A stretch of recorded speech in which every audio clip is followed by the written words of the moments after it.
Thanks. Yeah. Hello, everyone. Welcome to Discussion Politics, where we talk about news, media, and current politics. Today, I'm with Mr. Ali Siegel Gold, which he does a podcast that's called what's your podcast called again? It's called the Giraffe Sports and History Podcast. Giraffe Sports and History Podcast. Awesome. Today, we're just going to be discussing a bunch of different topics and articles that he offered to talk about. He volunteered to explain what his thoughts are on these particular articles. So we're going to go into them. So, Mr. Ali Siegel Gold, what can you tell us about the recent article you read regarding French troops? I believe it was in Africa or something like that. But what can you tell us something very important and what you learned from those articles? Well, the situation right now in sub-Saharan Africa is, what can you say? For over 10 years now, it's been civil war after civil war, whether that be in Ethiopia, Nigeria, or the Congo. And it's just horrible if you look at the numbers of these ethnic related crimes. I'm not necessarily an expert, but I do read a lot about it. This specific example in France, from my understanding, the violence in some areas, such as Ethiopia, as this article referenced, is so bad that these French troops, 2,000 of them, were not prepared or trained properly. Well, Properly. why is that? So the French, Why weren't those troops trained properly? Excuse me for interrupting, well, but this is something no important problem. because I've actually experienced a military training, and I'm just wondering how these troops were enlisted into the military, into the French army, and they received almost zero training on how to be a soldier. I mean, isn't that kind of baffling how somebody could be enlisted into an army and not have any training? Well, I don't know if it's necessarily that. I think it's more about they weren't prepared for this type of violence that they're seeing, and they need in the U.S. we have soldiers, but we also have special forces, and this is what France is doing. They're putting home their regular soldiers who are stationed in this area, and they're putting in basically their special forces because those troops are more prepared to deal with immediate violence.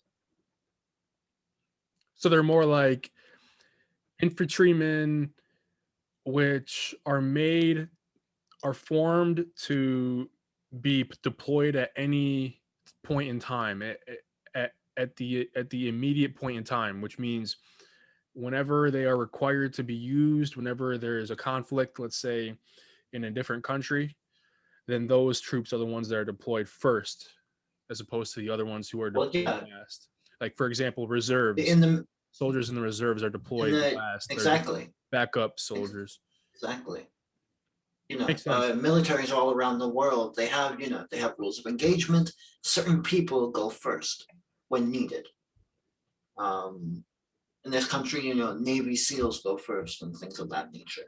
Oh, There's that's a also good point. special That actually reminded forces me with of their Barack missions. Obama. So, do you remember how Barack Obama used the Navy SEALs to find Osama bin Laden back in 2011? I And actually just filmed a documentary on the war on terror, so I like to think I'm pretty knowledgeable in this area. I did come across that doc. I did come across that video that you created on YouTube. Also, what I was going to say about Obama is that he used the Navy SEAL team, like you said, he used the Navy SEALs who have specialized knowledge and specialized training for this particular purpose to assassinate a large leader of Al Qaeda.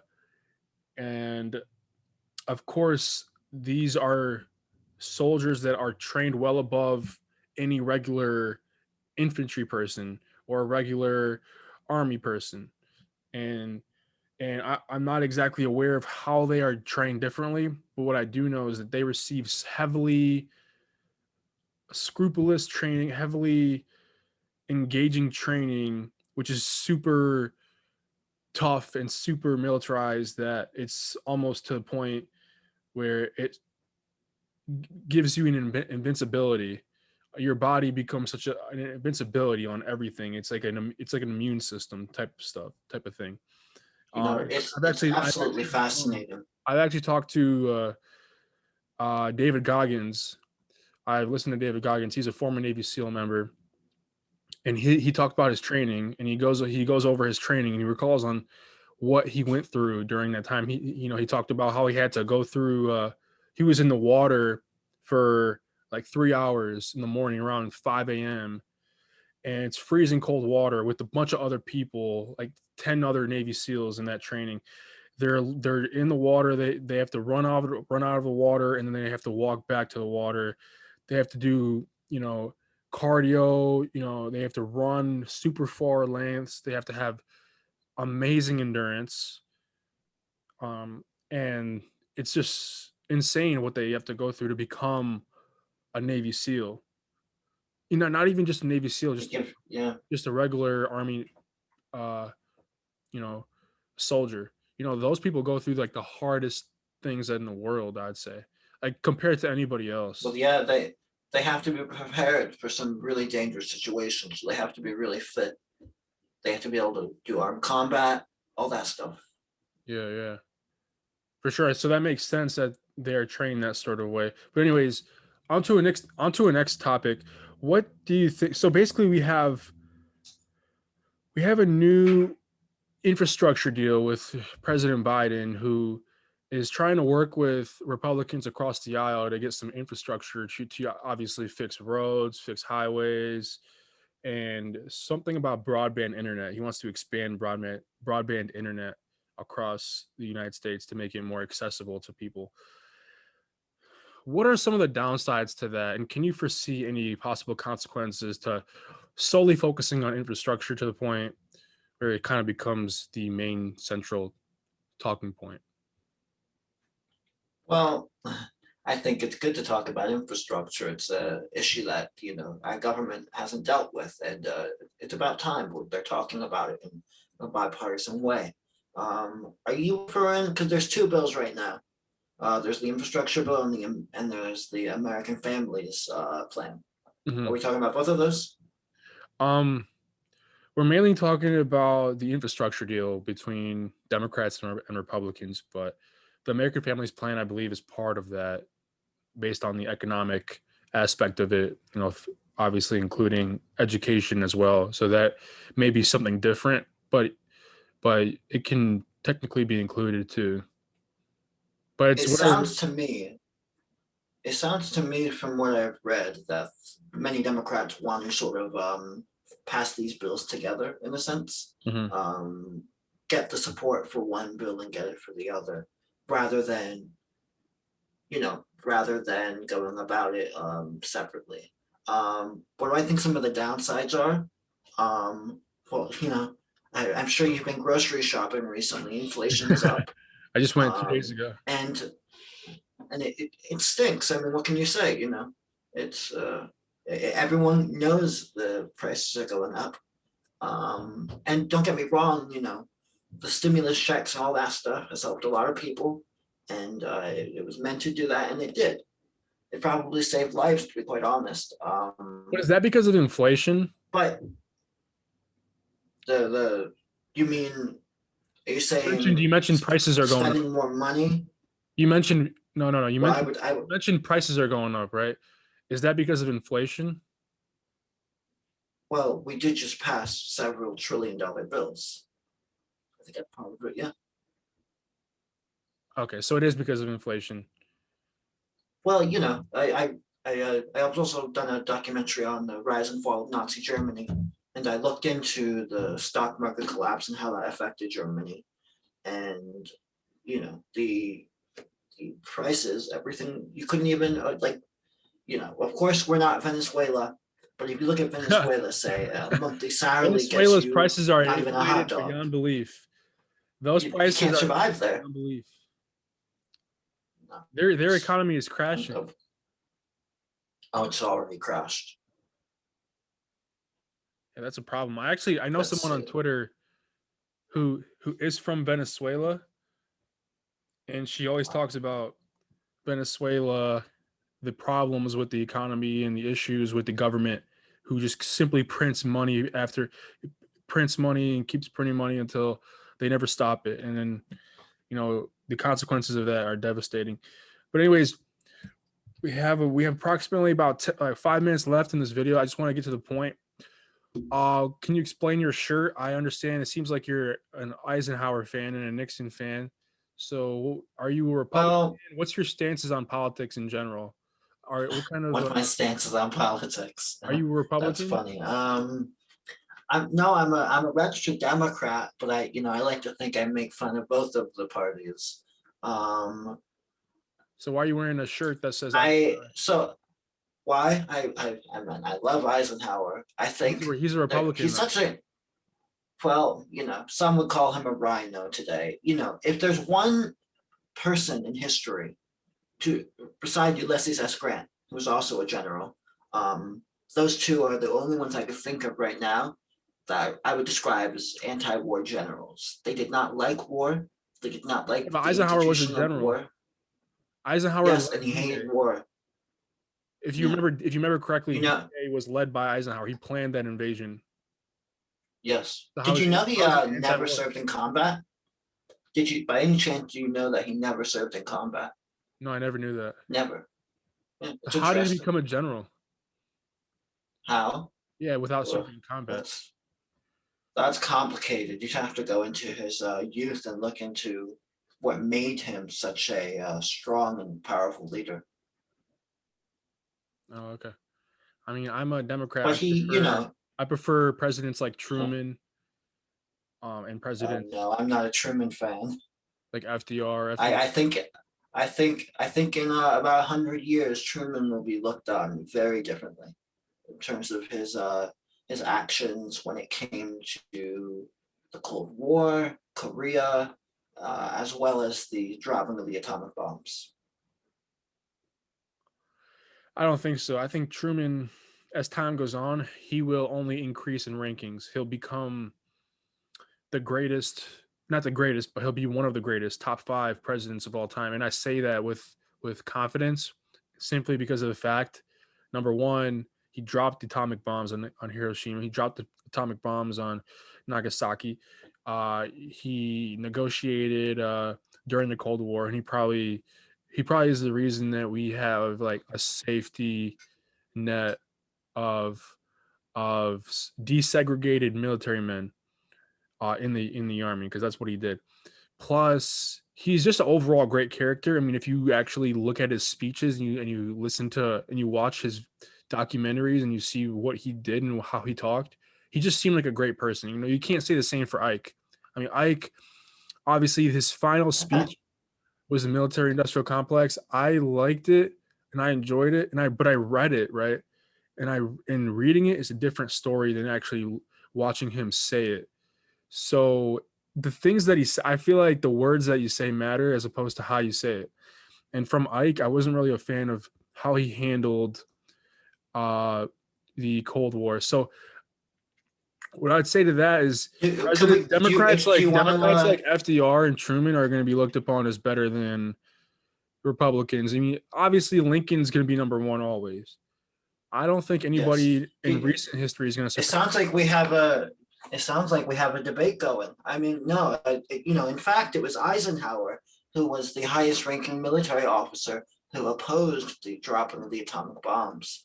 No, FDR, he has a very interesting legacy, especially with the Japanese internment camps. No, every year more, they're starting to If there teach were that only stuff in two school. dictators of the United States that we would consider to be dictators, it would be FDR and Lincoln. But it wouldn't be George Washington, because George Washington was the first No, I agree. ever president. I agree. Let's see. I just think Truman. Have you heard of Operation Paperclip by any chance? No, I haven't. Truman, he signed the order. It was a secret covert operation in which the U.S. government brought 1,600 Nazi scientists over to America to work for NASA, which is fascinating. Not to mention he really stole the vice presidential nomination in 1944, but that's how politics was back then, unfortunately. Yeah, man. I mean, have you heard of the Joseph McCarthy communist scare in the 1950s? The Red Scare? You should watch some of his speeches. They're, in hindsight, pretty terrifying. He would just straight up be in the Senate, someone would be testifying, and you just go, "Are you a communist?" This is like a real thing he did. Today, he'd be censored. And he'd probably be thrown out of the Senate. But it was different back then.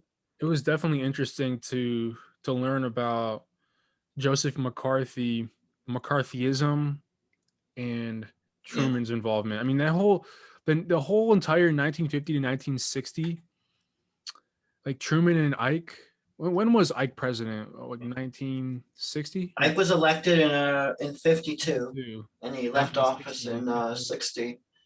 JFK became It's president. you're absolutely right. The whole era is really interesting. I'm filming a documentary right now on the space race, and it starts off with me talking about Truman and how the end of World War II laid the groundwork for the Cold War and the space race. Mhm. I think that's the most interesting time in our history. I mean, I'd put like Yeah, Lincoln and the abolitionist movement on top of it, but I mean, 1860s to 1865 at the Civil War, that era. I thought that was like a great era, but the Cold War era was just so much more cooler to learn about. cool. I don't know. I wouldn't call it cool. A lot of horrible things happened in that era to a lot of people, whether that be Vietnam, Afghanistan, or even at home here. It's an interesting. If you mean cool by interesting, I completely agree. It's a fascinating era to learn about. Yeah, that's exactly what I mean. Is like it's very interesting to learn about. Like the reason I study history currently is because um I used to learn about it in high school. So I think about it and I'm just thinking, history is important to learn from, to I'm base off actually future yeah, predict. I'm actually in school now to become a history teacher. In fact, in this American Families Bill plan in the bill, it says they want to raise the scholarship amounts for people who want to become teachers. Hmm. Or So what that's major just are a you? Are little you in snippet college from or the are bill. you in high school or college? Yes, I'm an education major in college, What specializing year are with you? history. What year are you? I'm going into my junior year. No, it's good for you. I just graduated Thanks. last year actually. So you want to Well, be a that's cool. teacher? That's cool. Yeah, history teacher, American history, hopefully. Cool, man. Nice, nice. Yeah, man. Uh, yeah, I just graduated in December with a political science degree with pre-law. I was supposed to go to law school, but I applied to law school. I got rejected from the school that I wanted to get into, and so I'm just pursuing career opportunities right now, and Well, I'm that's posting cool. YouTube videos. Well, that's cool. I like to do that. During the pandemic, I had nothing to do, and I just thought, well, why not start a podcast? So I started filming some documentaries. Yeah, yeah. Not So that I have that many views, but it's the work that so I feel proud of. tell the people watching us, these select few people watching us, what your podcast is about. Because your name is Drafts and what was it? Drafts and what? You're Um, funny. It's called the Giraffe Sports and History Podcast. got it. I Got it. mean, I just like giraffes. It's just the name, but mainly I talk about history. I mean, there's I always talk about how no matter how long I live, I'll only know 1% of history, no matter what. Historians estimate that 97% of history is unaccounted for because no one wrote it down. And humans have only been Um, alive for about 70,000 years. Based on that, yeah, the universe has been around for billions of years. So I mean, we've only been alive for like 1% of the, well, less than 1% of the entire lifespan of the universe. So our history is very, very small, but we can It still learn is, it from it. is. I mean, it wasn't even one generation ago where we had Civil War. I mean, not Civil War, but Cold War, Korean Wars, Vietnam, all that It's stuff. it, People are it's still crazy to think that, yeah, it's people are crazy to think. still involved in these situations because the military industrial complex still exists today. And I don't disagree that it shouldn't exist, but I think that it can be reformed by President Biden somehow. It can be reformed in a good way that can tackle safety and defense without being involved in so many like proxy wars, conflicts, all that stuff. So like it doesn't have to, because we want I we agree, want yeah. the state to carry out the violence, but because otherwise who's going to protect the citizens, right? But it cannot be so easy for a president to authorize power to use the military to obviously invade a country, just like Hitler. Think about what Hitler did. Well, I think it's important to, one thing I covered in my documentary on Nazi Germany is there's a lot of people out there, I think they're a little too quick to make comparisons to literally anything to Nazi Germany. Nazi Germany was a very different monster than anything we've ever seen in history, in modern history. Um, but to go off of what you were just talking about, you mentioned you mentioned the military industrial complex, and we were talking about France earlier. Guess who pays for the French military? We do. We pay for many countries' militaries. And why do we do that? We want to prevent a world war. That's really what I think. Um, so I think the concern is valid, but if Americans knew so many of their tax dollars was going to the French and Norwegian militaries, I think they'd throw up arms. So Not literally, of course. do you really think that all of these countries, United States, France, Germany, Russia, are all working together to to uh, to kind of figure out a way to use military and use the power of each nation to, I don't know, fight a war together? Do you think that's a possibility, or is that a conspiracy? Are you talking about like the fighting against ISIS? I'm talking about a couple countries unifying. For example, the Allies in World War II. Who were the Allies? They were USA. Uh, Russia was the ally too Russia, at that that's point. right. Soviet Union, Soviet Union and the other ally, Italy, Britain, Britain, Britain. Great Britain. So those three People forget Italy was unified, and on then the other side. the axis was Germany, Japan, Mhm. and Italy. And And so, do Italy. you think those three countries, whichever the Axis or the Allies, either one of those sides, what if they unify again and they unify again and then they fight a war on behalf of some sort of ideology like Christianity or something? No, I don't think we're there yet. I think, you mentioned in your message to me, we could talk about the strikes by Biden's foreign policy, and most notably right now, these Iranian militias are attacking U.S. military installations on the Iraq border Right, right. in Syria. And these militias, it's very obvious they want to start a war. Um, but I think the US has learned to be hesitant, to not strike back, but we are striking back, and I think we have to be very careful. But in the strike I just mentioned by those militias, two service members, American service members were injured. That's very serious. Um, and so that should be taken very seriously. I agree. I really agree with that, and I believe any military action should be taken seriously, whether it's considered good or bad. I will keep an outlook. I will keep an eye on the Biden administration to make sure this administration is well. It first of all that it conducts military operations safely, and second of all that it releases all troops from the bases that they currently live in. Like for example, Afghanistan. He just said he's gonna withdraw all troops by August 31st, and that's a good move. He's been doing good stuff lately. I don't disagree with anything he did. I disagree with what Trump did when I think he assassinated Soleimani, which was a leader in the Middle East or something like that. But In Iran, yes. in Iran, yeah. And so I agree with what Biden's doing, but I disagree with what Trump was doing. So for sure, this is I do worry. I mean, I do worry though that we are leaving Afghanistan in a mess.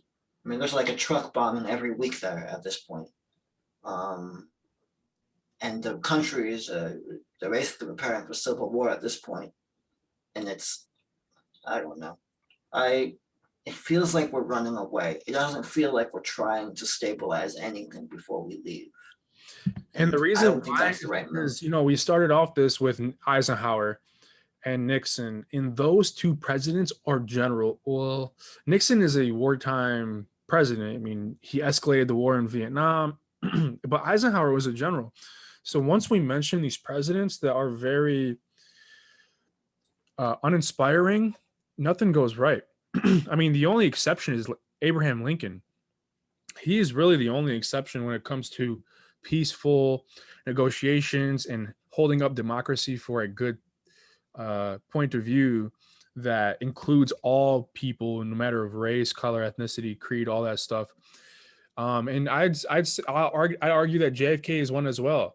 Um, and Abraham Lincoln obviously exemplifies, Emancipation Proclamation, freed all the slaves. He was such an iconic Well, character in the world of if we're politics. talking about the war on terror, I'm sorry. If we're talking about the war on terror, I think it's important to focus on the last 30 or 40 years or so. The Clinton administration, both the Bushes, uh, they failed. They failed this country on September 11th. They failed.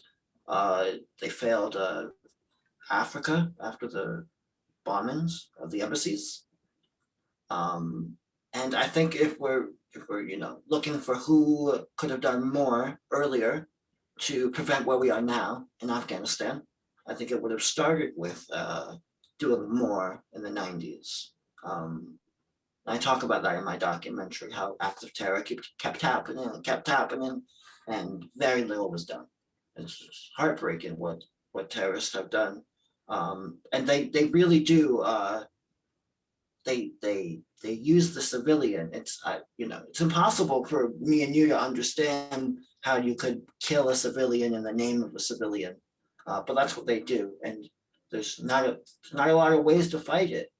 But Well, I think I do. I think I could do have been done. understand that, and the reason why I say that is because these people are enlisted into an army, into a complex that is made. It's a machine created for that very purpose, and they are signing contracts that permit them to do this stuff. Plus, they sign the contracts that also contain information with their how long they should be in the military, the time period, the span of enlistment, all this sort of stuff, which obviously is a lock on the person's dignity, on the person's, all this. So this is important to know. People don't know this, general public doesn't really know this stuff. What the military is and what they do and how they enlist people and their shady practices. So this is all run by the government. I'm not saying that we should Well, distrust the government because the government is a power for good. I think for the most part, but I am saying that people should be more aware of how the military-industrial complex works before people before I they. agree, and I think a good American is pessimistic about what their government does. They question their government. I think that can be a very good thing. During the Cold War, as we were just talking about, people questioned the government, and information came out of that, whether that be whistleblowers or things like that. What we learned, our government was lying to us. Mhm. And I think transparency is good. So it's in a sense, I don't like what the media does these days, but I will, it's impossible I don't want to for keep there going to with this be video because it's getting pretty late. I mean, we've been recording for about no problem. 30 minutes, and I want to keep it short. I like talking to you, but I want to keep this video short. I'd gladly have you back on, with a specific topic next time, maybe about elections this time around, maybe not so much about war and stuff, but it was interesting to kind of dive into that. But thank you for It coming was a on. pleasure. Thank you. Of course. Thank you for coming on, and I will be posting this video on YouTube, and I hope you watch it. And good luck on your future endeavors. Hit me up tomorrow, by the way, for maybe we can do another video on this, but maybe we can talk about elections because I have a lot of thoughts on elections. Particularly the 2022 elections with the Democrats and Republicans in the House. So I hope you can join me for that tomorrow. And I thank you for showing up to this interview. I really appreciate it. Thank you. Bye-bye. You're welcome. Have a great day.